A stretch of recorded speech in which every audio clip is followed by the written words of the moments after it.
Dando início ao nosso grupo de Conexão Bíblica, saudamos a todos os que participam deste momento na fé em Cristo Jesus. E hoje vamos saudar na fé, porque esse é o nosso assunto, né?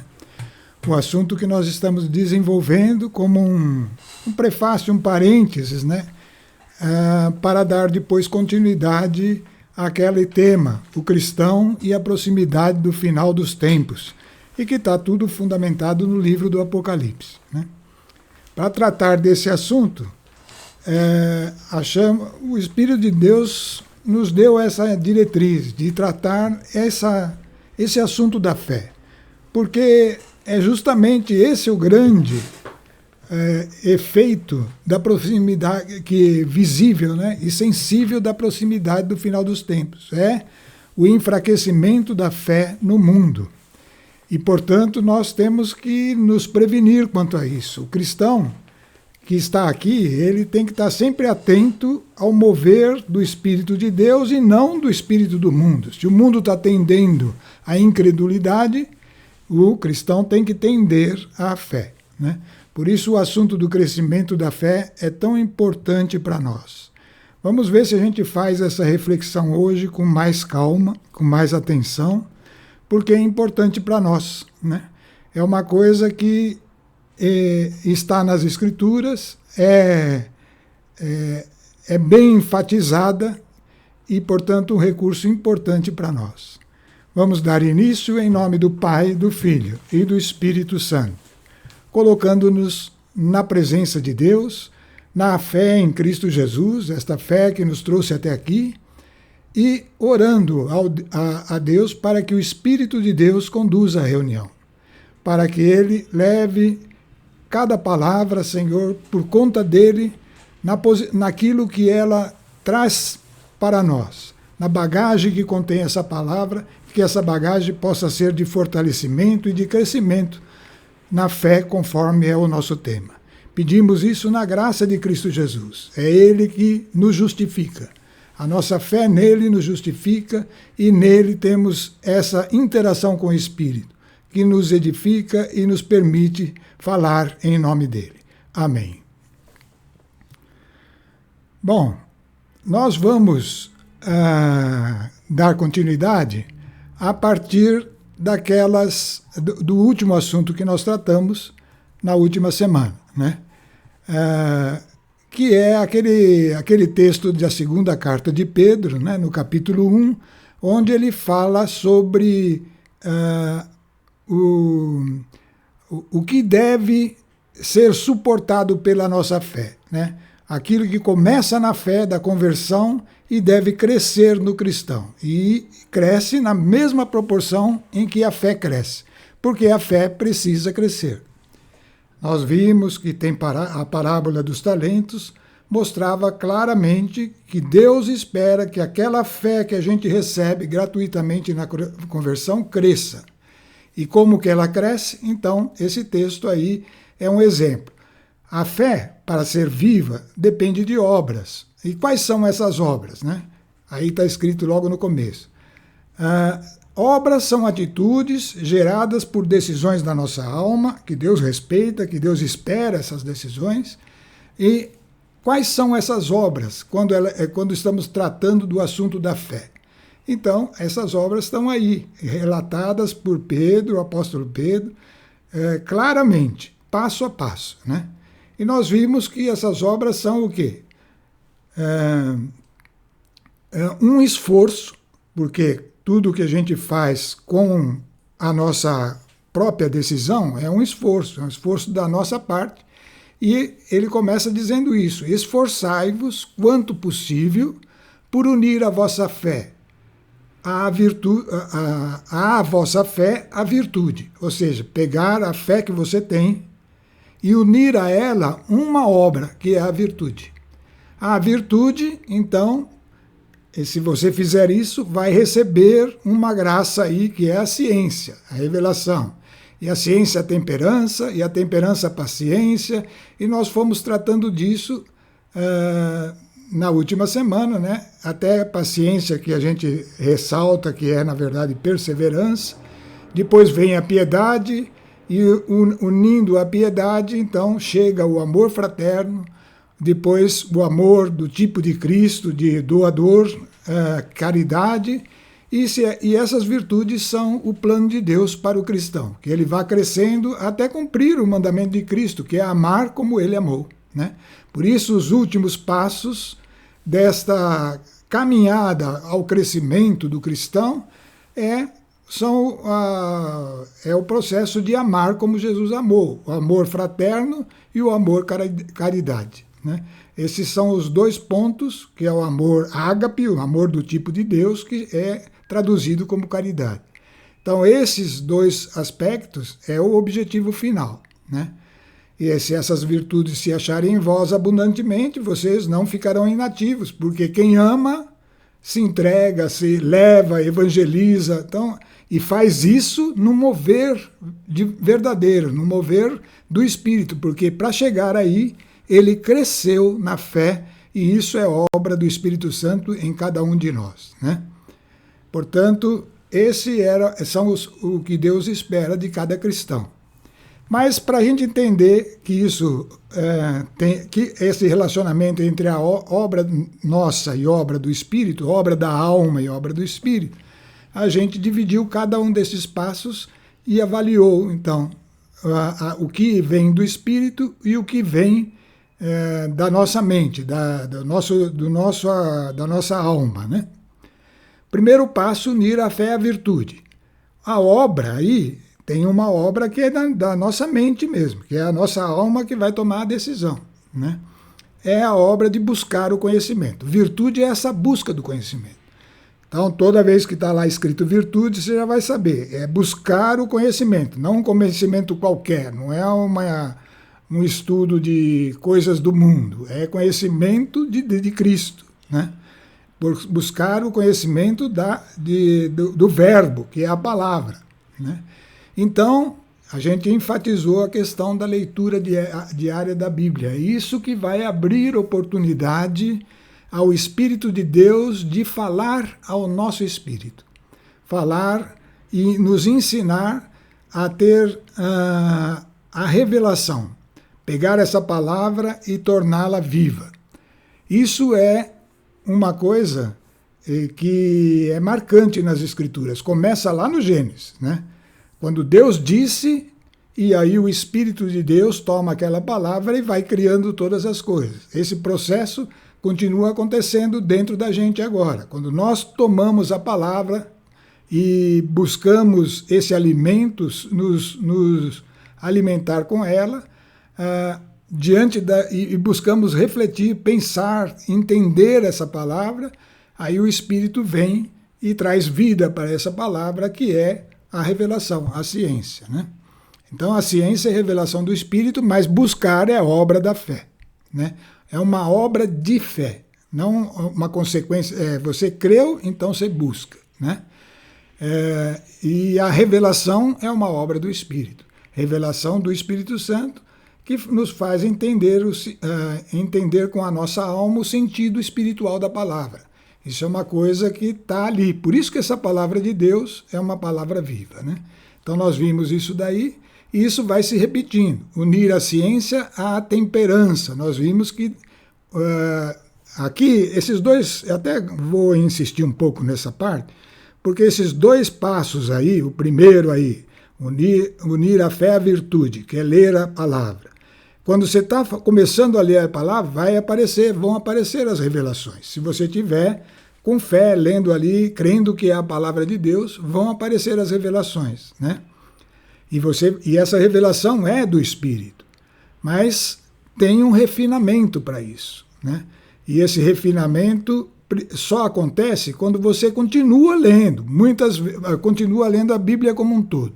Então seria assim, ó, a revelação é algo que acontece para um texto, uma partezinha da Bíblia. Mas se você tem a Bíblia toda, se você leu, passou por ela algumas vezes toda, então aquela revelação ela se aperfeiçoa, porque senão ela pode virar uma distorção do sentido geral, né? É por isso que precisa ter um conhecimento geral da palavra. Então você vê que a temperança é uma obra nossa. Não, a temperança é algo que acontece a partir de uma obra nossa, que é ampliar a nossa leitura da palavra para que, por meio do todo da palavra, a gente julga a nossa revelação e aperfeiçoa naquilo que ela está em excesso ou em falta. Esse ponto é delicado, precisa entender isso aí, tá? Porque muitos cristãos caem aí. Vão para um fanatismo ou vão para uma superficialidade e não pega o conteúdo mais importante. Vai depender de continuar lendo a palavra para aperfeiçoar as revelações. Não é uma coisinha que acontece independente do resto. A palavra é um todo, né? Então, espero que eu tenha conseguido me explicar bem, que a partir de outras referências da palavra, o sentido espiritual, que é a revelação do Espírito, ele é aperfeiçoado. Aquele que você obteve no primeiro passo, ele se aperfeiçoa. Por isso, a necessidade da temperança. Isso, então, tem sempre esses aspectos. Uma obra nossa, que é ler, que é procurar, e depois continuar lendo. Essa é uma maneira de você estar sempre vivendo em essência mais profunda a palavra de Deus, né? Unir a temperança à perseverança. Olha aí outra obra da alma, certo? Você teve uma consciência da justiça. Justiça é a revelação da palavra de Deus. Tudo que vem de Deus é de acordo com a sua justiça. Justiça é aquilo que Deus mais preza, né? Toda a obra de Deus é fundamentada, o trono de Deus é fundamentado na justiça, e as revelações da palavra é revelação do que é justo. Aquilo que é justo passa a ser visto, entendido por nós. Vai ter mais um passo dentro desse caminho de crescimento, que é perseverar nessa justiça, porque você vai ver que a nossa natureza é rebelde à justiça. Vários aspectos nossos em nós que estão enraizados lá, que é do nosso espírito antes da conversão, né? Valores que a gente tinha, se opõem a essas revelações. E a tendência é a gente escorregar várias vezes nesses aspectos, né? Então, perseverar na revelação é uma outra obra que nós vamos ter que tomar por nossa conta. É um período de oração com entendimento, que a gente vai caracterizar aquele erro que se repete, porque a gente tem aquela tendência são espíritos, que tem que ser expulsos, tá? Então, é a hora em permanecer em oração com o entendimento, no poder do nome de Jesus, porque ele deu essa autoridade para quem crê nele, né? De orar em nome dele. Portanto, você vai poder abraçar o que é bom e lançar fora toda espécie de mal, tá? Então, a maneira do cristão ir se edificando, lançando fora o que tem que ser lançado. Lembra quando Davi entrou na Terra Prometida? Começou a expulsar os que não eram de Deus e estabelecer o povo de Deus no lugar. Esse é o mesmo papel que cada um de nós faz agora dentro do nosso ser, corpo, alma e espírito, tá? O quinto passo, unir a perseverança, aquela paciência em permanecer naquela revelação, à piedade, né?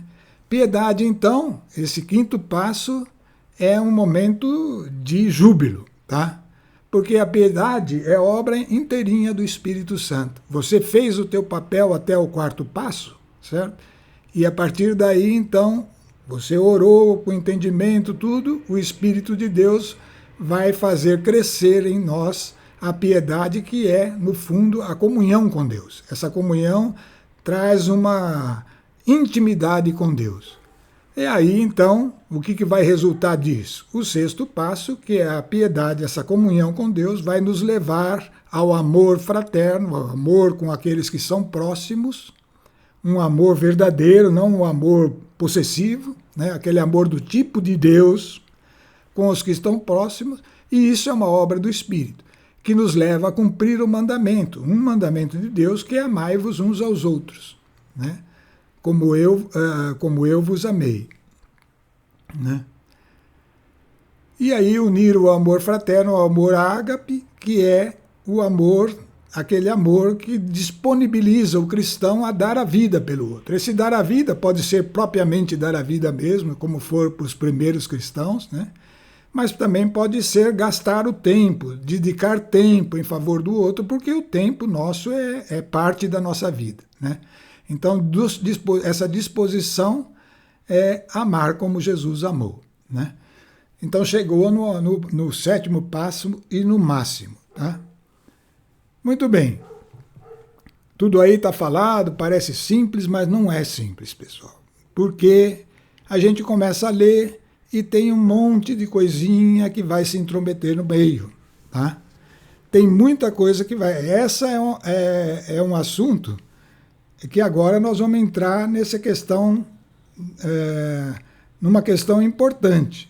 Porque é fácil da pessoa se entusiasmar com a leitura da Bíblia, ler e depois vai abandonando, vai deixando, ou então gosta de ler só algumas partes, né? Então, atenção, existem obstáculos em nós, coisas da nossa velha natureza, tá?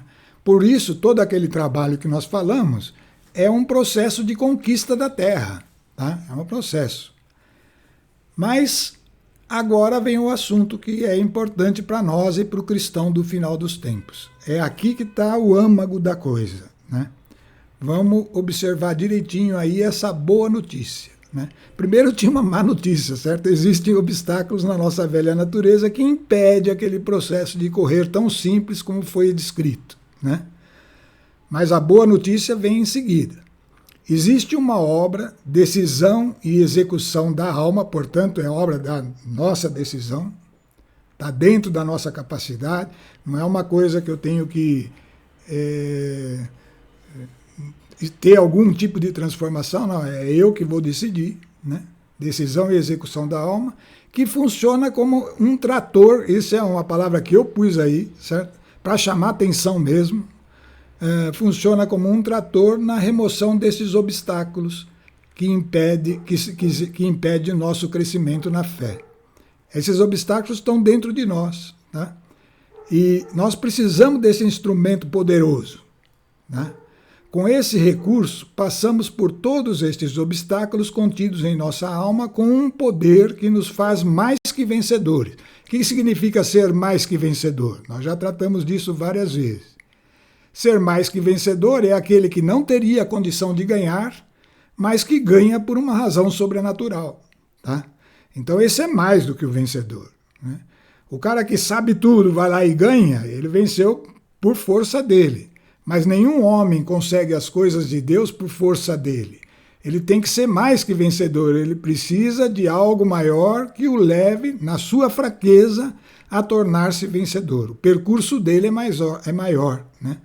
Não é uma coisa que ele consegue por ele mesmo, né? Então é por isso que a Bíblia usa essa frase, mais que vencedores. Isso também está em todas as cartas à igreja, né? Uma mensagem a esses vencedores. Todos eles são mais que vencedores, porque não venceram pela própria força, mas pelo poder de Jesus Cristo, né? Então, todos esses obstáculos contidos em nossa alma, eles recebem uma oposição com um poder que nos faz mais que vencedores, até chegarmos à plena paz no Espírito. Essa paz no Espírito é a fé madura, tá? Quando a gente sabe que o inimigo está derrotado, tá? Não por causa de uma força nossa, mas porque Jesus o derrotou e a nossa fé em Jesus é grande, né? Então, quando a nossa fé chega nesse nível, essa paz se estabelece em nós.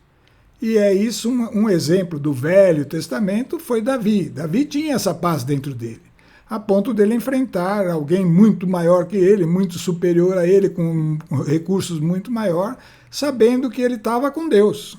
Então, essa confiança nós precisamos ter, né?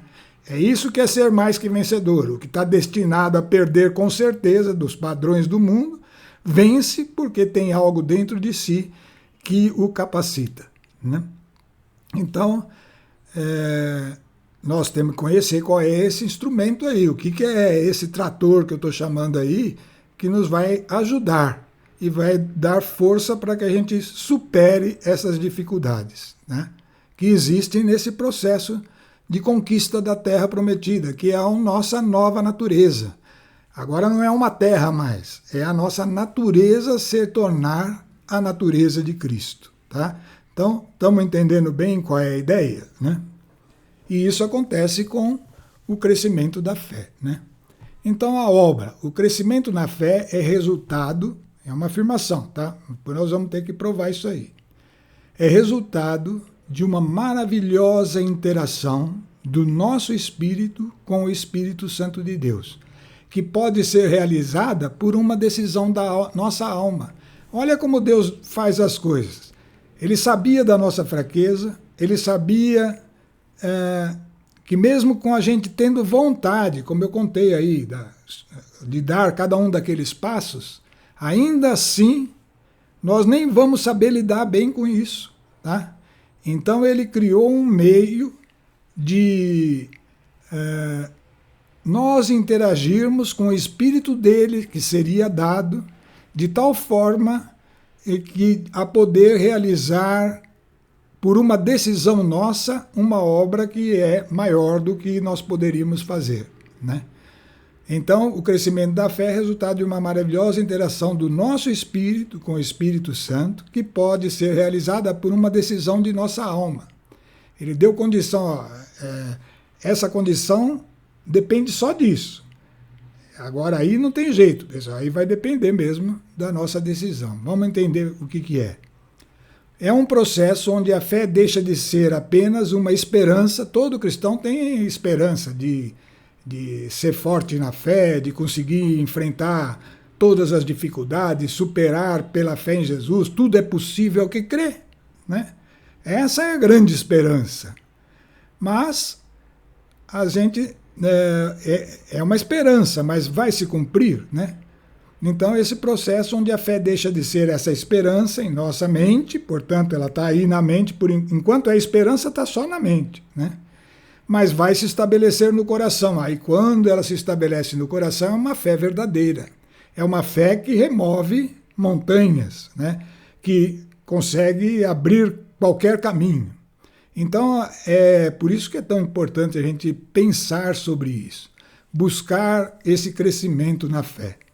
Então, nós temos que saber qual que é aquele que, entre aspas, trator, que nós estamos chamando aqui de trator, né? Bom, o apóstolo Paulo registrou a descrição desse trator lá em Romanos 8, tá? Nós vamos ler e vamos perceber isso aí e depois nós vamos evoluir nesse tema aí, né? Então, o trator para a remoção dos obstáculos. O que será isso, né? Romanos 8, começa no versículo 25. Antes, o capítulo de Romanos inteiro é interessante sobre isso, tá? Mas vamos ler do 25 em diante. Nós que esperamos o que não vemos, fé é isso, tá? Fé é uma certeza daquilo que não se vê. Isso é uma definição bíblica. Então, nós que temos essa fé, que esperamos o que não vemos, é em paciência, em perseverança que aguardamos. Isso já é parte mesmo, é normal, você vai ter que perseverar, que aguardamos. Mas aí vem o recurso. Outros sim, disse Paulo, o Espírito, e aí está falando do Espírito de Deus, vem em auxílio da nossa fraqueza, porque não sabemos o que devemos pedir, nem orar como convém. Olha a frase importante aqui. Qual que eram os obstáculos? É a gente não saber como deve orar para que aquilo se cumpra, aquilo que a gente está querendo, que é o crescimento na fé, que é ter a fé que remove montanhas. Mas como eu devo orar? Né? Como vou pedir a Deus isso? Eu vou pedir errado, porque eu penso que é assim e começo a pedir desta forma. Começo a pedir que eu tenho que vencer esse probleminha que está me chamando a atenção, que para mim vai me destruir, que eu preciso conseguir aquilo, e de repente não é esse o caminho. Com certeza não é. Tá? Então isso a gente precisa ter essa consciência. Nós não sabemos o que devemos pedir, está escrito na palavra de Deus, que é totalmente inspirada pelo Espírito de Deus. Não sabemos o que devemos pedir, nem orar como convém. Mas aí vem, o Espírito mesmo intercede por nós com gemidos inefáveis. Então, é uma coisa que o Espírito faz através de nós, com uns sons. Inefáveis significa indecifráveis, por gemidos indecifráveis, palavras que não se entendem. E aquele que perscruta, aquele que examina os corações, que olha lá dentro dos corações, sabe o que deseja o Espírito de Deus. Então, aí está falando, quem é aquele que olha para dentro dos nossos corações? É o próprio Deus. Esse Deus sabe o que o Espírito deseja, que é o Espírito dele que está ali convivendo com o nosso Espírito. Tá? Então ele sabe o qual, portanto, esse Espírito Santo intercede pelos santos segundo Deus. Essa frase aí, há muito tempo já li essa frase, há muito tempo eu tenho procurado entender toda a Bíblia, e passei por ela várias vezes, mas chega uma hora que aquilo fica muito claro para a gente, e é isso que eu estou querendo passar. Né? Deus, pelo Espírito de Deus que está em nós, sabe o que é necessário para nós, e que não é aquilo que a gente eventualmente está orando, né? Mas ele sabe o que é melhor para nós, e esse Espírito intercede por nós com sons indecifráveis. O que é isso? Isso é aquilo que aconteceu lá no primeiro dia, quando se fundou a igreja, e aconteceu para aquele grupo e se espalhou ao longo da história. É o dom de orar no Espírito, orar em línguas. Esse é o dom, é o primeiro dom. É incrível como ao longo do tempo essas coisas vão se tornando como que atenuadas a ponto de ficarem ali meio de lado, né? Mas esse é o recurso que remove os nossos enganos, aquilo que a gente faz que não sabe que não convém e que está buscando e não é importante. Então, para evitar isso, basta a pessoa ter esse recurso aí, deixar que o Espírito ore por ele. Então, o que significa isso? Significa que eu vou ter que separar um horário por dia para orar no Espírito? Não, é mais do que isso. É mais do que isso e nós vamos ver na sequência, porque a própria Bíblia vai explicar isso. Mas nós temos que saber que esse é o recurso. Esse é um recurso para resolver os nossos problemas, tá? E que esse recurso aí vai nos capacitar a dar todos aqueles passos com muito mais condições, né? Então, o próprio Espírito intercede pelos santos, ou seja, intercede por você, intercede por mim, todos os que se converteram são os santos de Deus. E ele intercede por nós segundo Deus. Olha só que oração é essa. É oração segundo Deus. Ele sabe o que é a vontade de Deus para aquele indivíduo e ele ora, só que você não entende. Você não sabe o que está sendo orado, mas você crê, você confia. Veja que poder, que obra interessante que nós podemos fazer, porque eu posso dispor a minha língua a orar no Espírito, né? A hora que eu quiser. E ao fazer isso, eu estou disponibilizando que o Espírito de Deus interceda junto ao Pai por mim. É isso que está escrito aí. Ele intercede junto a Deus por mim, e ele intercede sabendo aquilo que agrada a Deus para mim, e portanto é o melhor para mim, né? Não tem como esta oração não ser atendida. Ela sempre será atendida. Somente não vai ser atendida se nós não dermos importância para essa palavra. Olha, dar importância para essa palavra gera uma obra que é obra nossa, e é obra que a gente está no alcance da gente. as obras, né? Todas aquelas obras, ler a Bíblia, refletir sobre a Bíblia, ter o todo da palavra dentro da mente, porque você já leu várias vezes a palavra como um todo. Tudo isso que é condição necessária para ter revelações, né? São obras nossas. Agora nós estamos aprendendo essa outra obra nossa, né?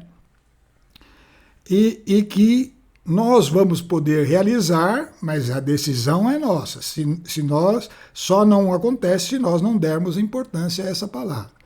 Se dermos importância, estaremos realizando uma obra de fé. Então, essa oração indecifrável que sai da nossa boca é uma obra de fé. Assim como ler a Bíblia, quando é obra de fé, vai ajudar o Espírito a trazer entendimento.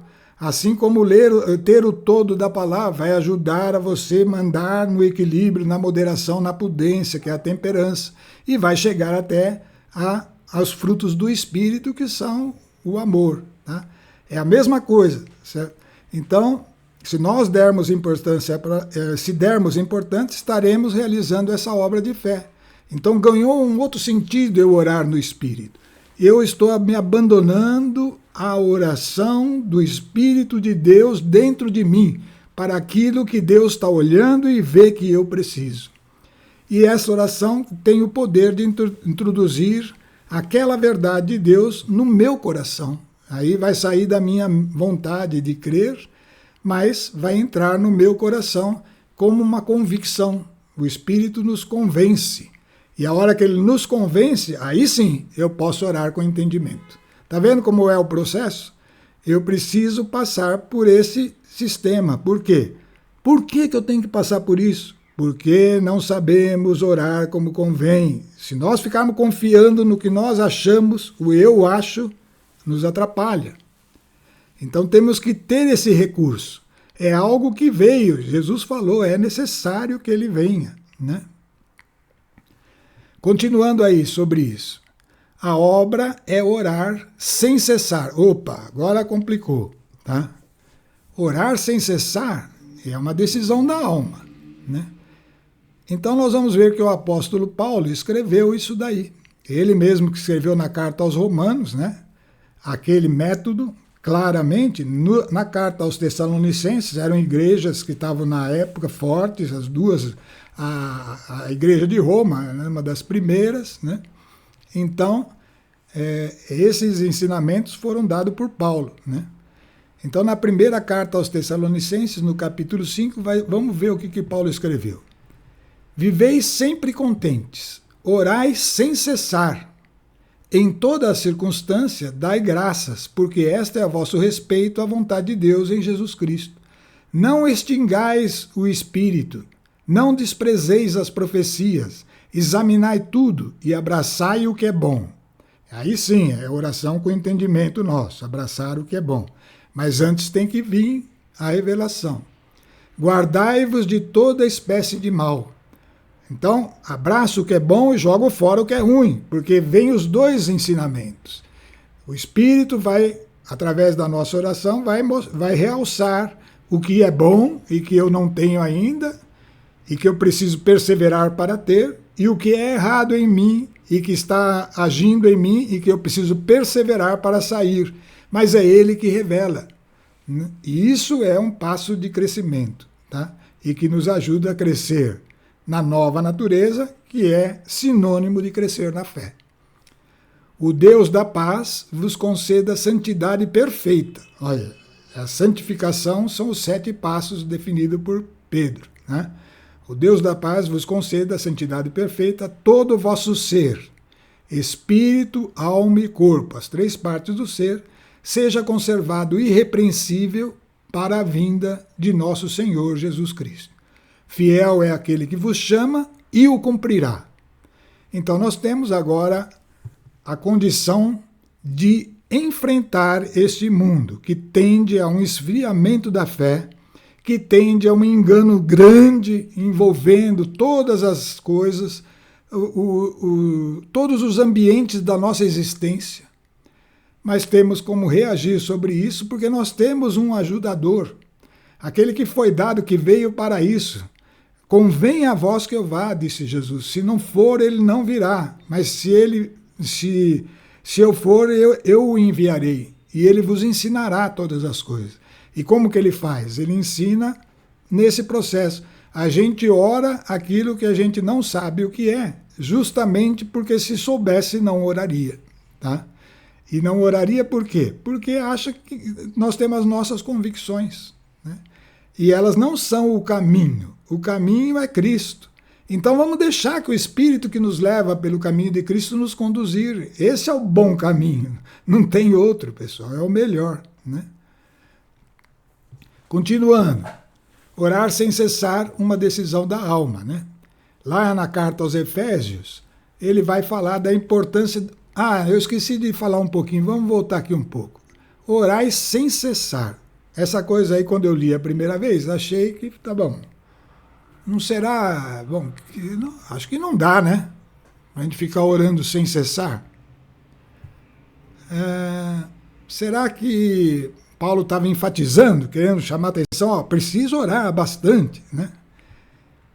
Ele escreveu orar sem cessar, parece extraordinário, né? Mas daí eu estava pensando, bom, se Paulo escreveu isso aí, provavelmente ele fez, né? E ele precisou fazer, viu, pessoal? Porque ele se converteu de uma condição de oposição total ao cristianismo para, em pouco tempo, se tornar o maior divulgador do ensinamento da palavra. Ele foi o maior dos 12, nesse aspecto de ensino. A maior parte das cartas são dele, e a maior parte das igrejas, ele que começou, né? Então, ele provavelmente fez isso aí. Então, nós temos que descobrir como que é isso, né? Vamos voltar e ir para frente. Aí ele vai enfatizar aí na carta aos Efésios. Nós vamos ver como é que é aproveitando ciosamente o tempo para compreender com o coração. Vigiai, pois, com cuidado sobre a vossa conduta, que ela não seja conduta de insensatos, mas de sábios, que aproveitam ciosamente o tempo, pois os dias são maus. Essa frase é bonita da gente entender. Ciosamente é com todo cuidado, como se estivesse fazendo uma cirurgia, ficar atento ali, em cada momento do dia, né? Porque se eu bobear, os dias são maus. Eu tenho que ficar escolhendo, tá? Aproveitar ciosamente o tempo. Então agora começa a ganhar um sentido aquele orar sem cessar. Não é que você vai ficar, não vai parar momento nenhum, mas todos os espaços que forem possíveis. Como é uma oração que não envolve entendimento, não envolve uma dedicação, você não precisa pensar para orar no Espírito. Você precisa entregar-se a Ele. Se você aproveitar ciosamente o tempo, você vai vencer os dias maus. Os dias que são maus, que estão aí, essa influência do mundo. Por isso que eu falo que esse ensinamento é importante para essa questão do cristão no final dos tempos. Porque é um modo de vencer, mesmo nessa situação que vai se intensificando, né? Então vamos aprender a aproveitar ciosamente o tempo. Agora aquela oração sem cessar vai ganhando um sentido. Todo o espaço que a gente tem, aonde a gente estiver, tudo que você está fazendo, seja em casa, seja no trânsito, seja aonde você estiver, a oportunidade tem que ser aproveitada e você entregar-se a essa oração. É uma coisa que não depende de eu estar atento a ela, porque é entrega mesmo. É por isso que é do Espírito, por isso que é orar em língua, é a língua que se mexe, é uma vibração que você deixa lá. E não precisa ser alta, não precisa, porque é uma palavra que não indecifrável, ninguém precisa entender a palavra. Você precisa só estar entregando-se a isso. Eu estou falando aqui, eventualmente quem está ouvindo nunca orou em línguas, né? Não é estimulado mais isso nas igrejas. Algumas igrejas ainda estimulam e outras é só em alguns grupos que fazem isso. Mas isso é fundamental, é a essência do Evangelho, porque nós não sabemos nem orar como convém, como é que vamos fazer, né? Então, primeiro eu preciso passar por esse processo, tá?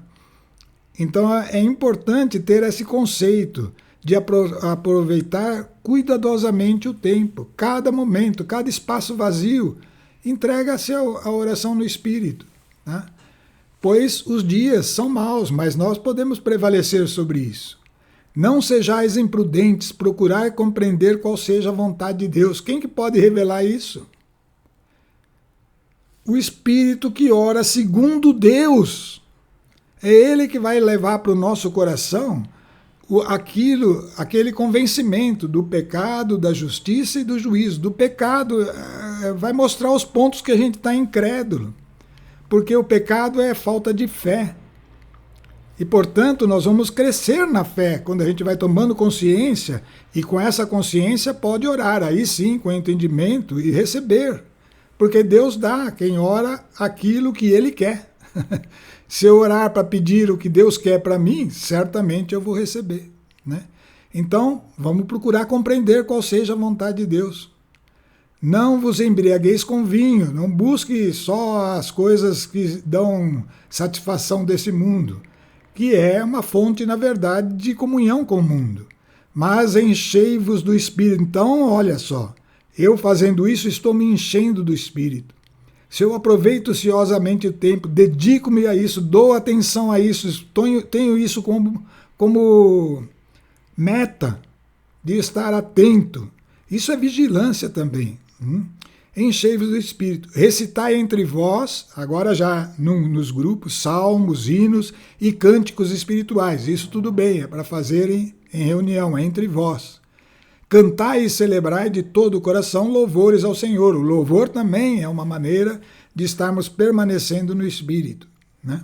Mas aí em grupos. Só que nós temos a oportunidade de fazer isso cuidadosamente em todo o tempo. Basta nós sabermos que essa oração é uma oração interior, é um mover da língua, é uma vibração que você deixa lá e que você está fazendo por uma obra de fé, crendo que o Espírito Santo está te fazendo isso que a Escritura diz, te orando por você segundo Deus, segundo a vontade de Deus. Precisa gravar isso aqui, viu? Esses textos, pega e vai lá e olha. Então, continuando sobre essa maravilhosa interação entre a alma e o Espírito, a alma é as nossas decisões, é a nossa mente, e o Espírito de Deus que está em nós, né, que vai revelar coisas ao nosso espírito em letra minúscula, a obra é orar sem cessar, é uma decisão da alma. Lá em Judas, na carta de Judas, é uma carta de uma página só, ele termina escrevendo: mas vós, caríssimos, edificai-vos mutuamente sobre o fundamento da vossa fé santíssima, orai no Espírito Santo. Então é um processo de edificação. À medida que o Espírito de Deus vai dando consciência, nós podemos então orar e abraçar o que é bom e lançar fora o que ele mostra que está errado. Esse é um processo vivo de relacionamento com o Espírito de Deus e, portanto, resulta nos frutos do Espírito que nós estamos buscando. Olha o que Paulo falou lá na carta aos Coríntios. Empenhai-vos em procurar a caridade, o amor. Aspirai igualmente os dons espirituais. Tem outros dons do Espírito, né? Esse é o mais simples, é o primeiro dom. É aquele dom que veio com chamas de fogo para chamar a atenção em Pentecostes. O dom de línguas é o dom mais comum, mais fácil de você se entregar a ele, né? Mas tem os outros, mais elevados, né? Mas, sobretudo, de profecia. Por que ele está falando de profecia? Profecia são as revelações. É o momento em que você tem revelação e pode falar em nome de Deus, tá? Então, esse é o dom maior, lá de cima, né? Aquele que fala em línguas, isso que nós estamos dizendo, não fala aos homens, senão a Deus. Ninguém o entende, portanto, não adianta ficar falando na frente dos outros, tá? E não adianta falar alto. Você pode estar na frente dos outros, mas você pode estar orando em línguas dentro de você, aproveitando ciosamente o tempo. Não esqueça disso, tá? Então, não é para o outro, é para você mesmo. A oração em línguas é para você, pois fala coisas misteriosas sob a ação do Espírito. Aquele, porém, que profetiza, fala aos homens, aí já é para ser exposto mesmo, para edificá-los, exortá-los e consolá-los. Aquele que fala em línguas edifica-se a si mesmo, olha a importância. Mas o que profetiza edifica a assembleia, então a importância é por causa da obra de edificação do outro, tá? Ora, desejo que todos faleis em línguas. Então isso era um desejo dele, porque ele sabia da importância, né? Porém, muito mais desejo que profetizeis, porque aí está expandindo a obra de Cristo, né? Maior é o que profetiza, esse já chegou num nível acima, do que aquele que fala em línguas. A oração em línguas é para nós, estamos querendo crescer, né? A não ser que as interprete, para que a Assembleia receba edificação. É lógico que a interpretação das línguas já é uma profecia, né? Mas nós temos que saber a sequência que ele pede aí. Aquele que fala em língua edifica a si mesmo. Então, esse passo, pessoal, tem que vir antes. Porque não dá para você edificar o outro se você não foi edificado, né? Então, o primeiro edificar, depois profetizar. Profetizar é um desenvolvimento da edificação que já aconteceu pela oração em línguas, né?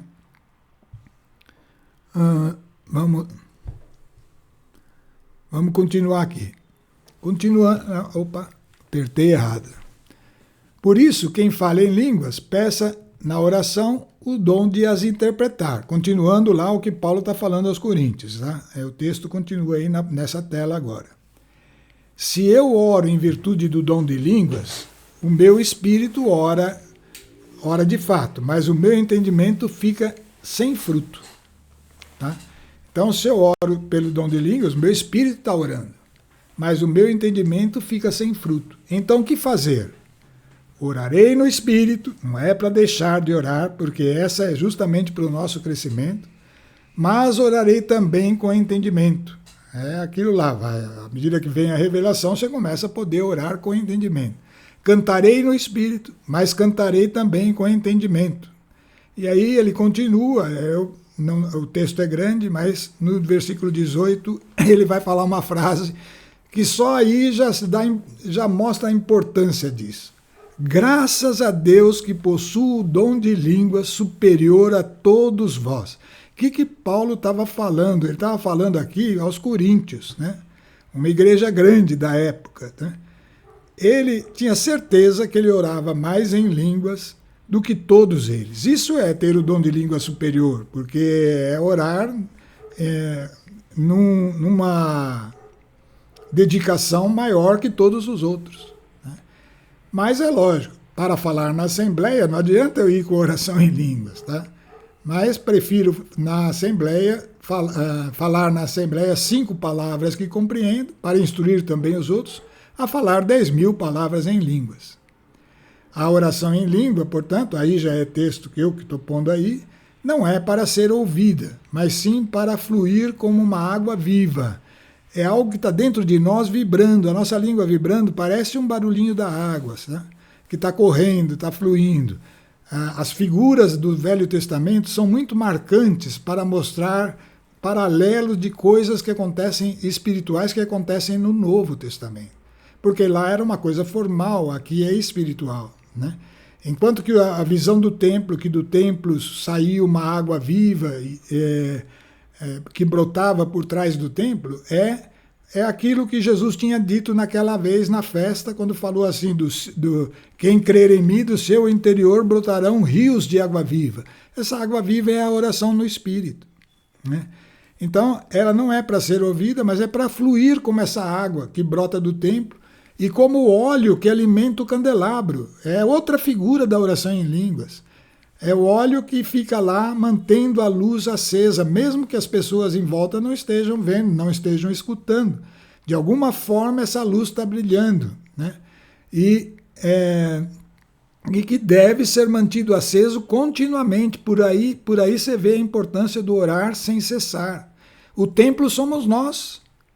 A luz acesa é o óleo do Espírito fluindo lá, queimando continuamente. Então, é quando eu oro sem cessar. Isso que é o processo, tá?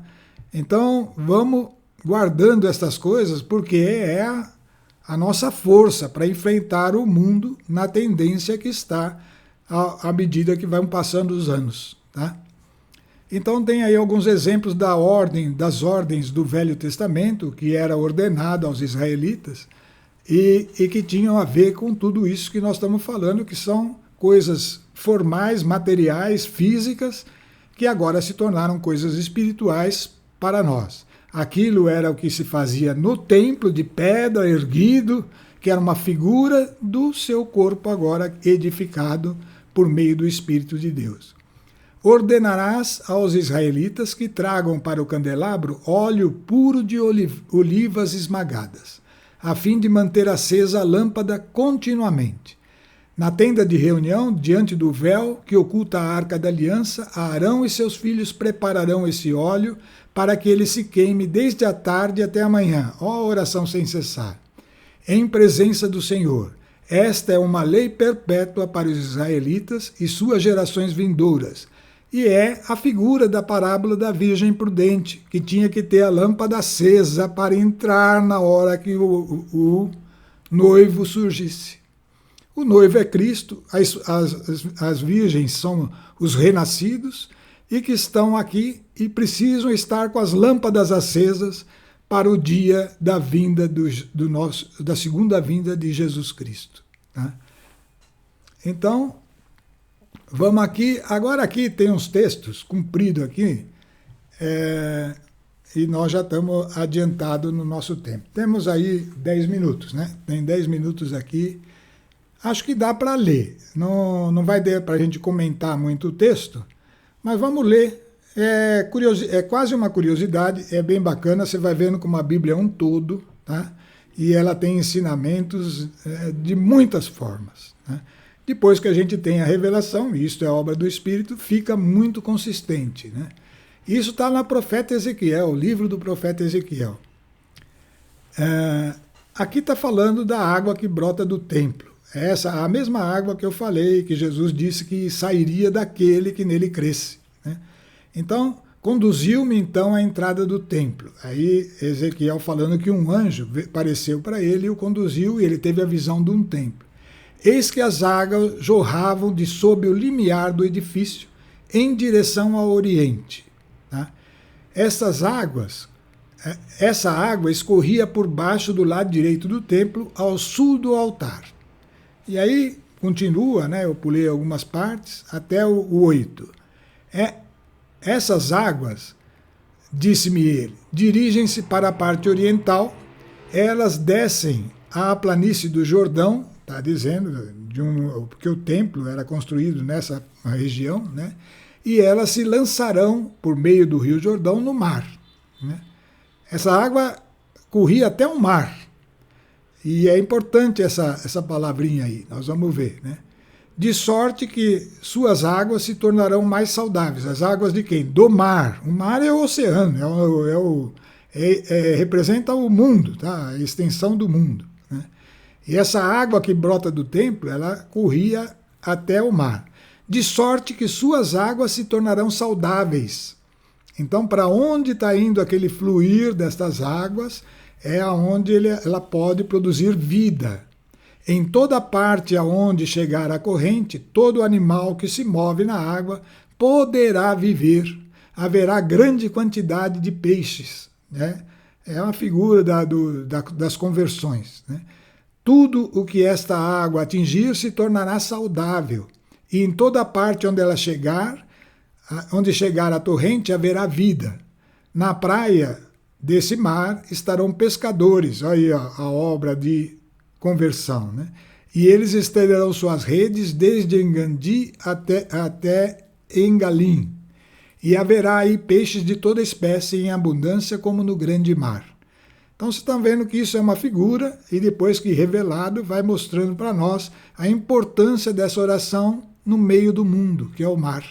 À medida que onde ela vai passando, por isso que é a luz acesa, é onde essa oração se mantém, a gente está intercedendo pelos santos, aqueles que vão se converter e pelos aqueles que estão em nossa volta na caminhada, vai se tornando saudável.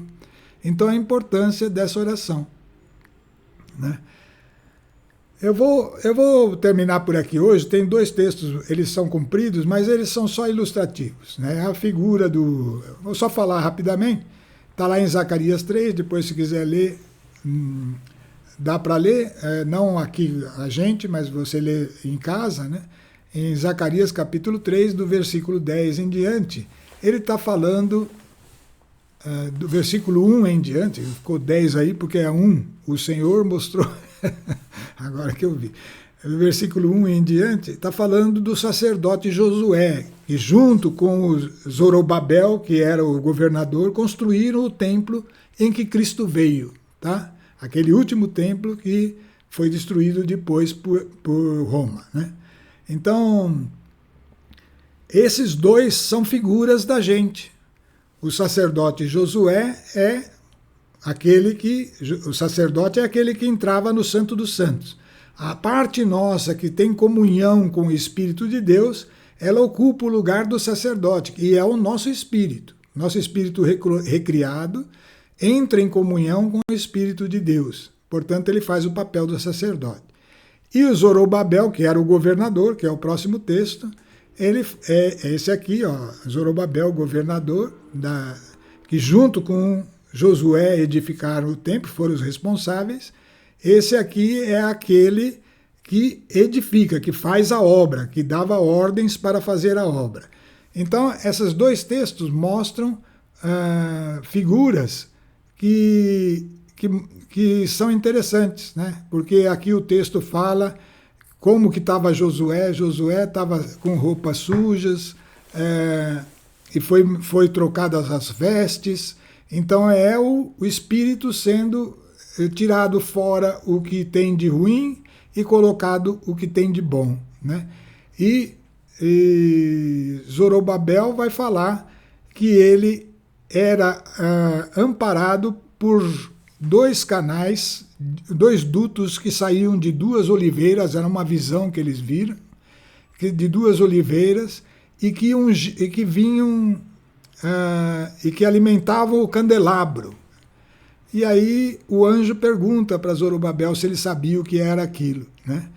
E aquilo representa os 2 ungidos de Deus que atuam sobre toda a terra. E esses 2 ungidos é o Velho Testamento e o Novo Testamento. Os dutos com óleo, dutos de ouro cheios de óleo, é o Espírito de Deus que age no Velho Testamento e no Novo Testamento.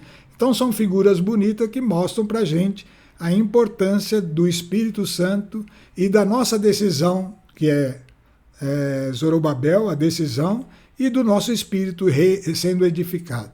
Mas nós vamos terminar por aqui hoje, então provavelmente na próxima semana a gente retoma o livro do Apocalipse, se Deus permitir. Vamos terminar com a nossa oração, né, que sempre fazemos, com muita alegria, porque hoje nós abrimos este horizonte, essa oportunidade de nós termos uma interação direta do nosso espírito com o Espírito de Deus. É isso o ensinamento, a força do ensinamento de hoje. Eu e você podemos fazer isso. E cabe a nós uma atitude de fé. Essa oração ciosa, atenta em todo momento que for possível, mostra que nós cremos nessa palavra. E essa não é palavra de quem está pregando, é palavra das Escrituras. A Escritura é inspirada pelo próprio Deus, é para nossa edificação. Então, Senhor, nós te louvamos por essa palavra, que ela caia como semente boa, Senhor, no coração daqueles que ouviram, e que possa produzir, Senhor, estes frutos. Que venha, Senhor, este óleo de unção que sai das Escrituras, do Velho e do Novo Testamento, e edifique o templo para a glória do seu nome. Amém.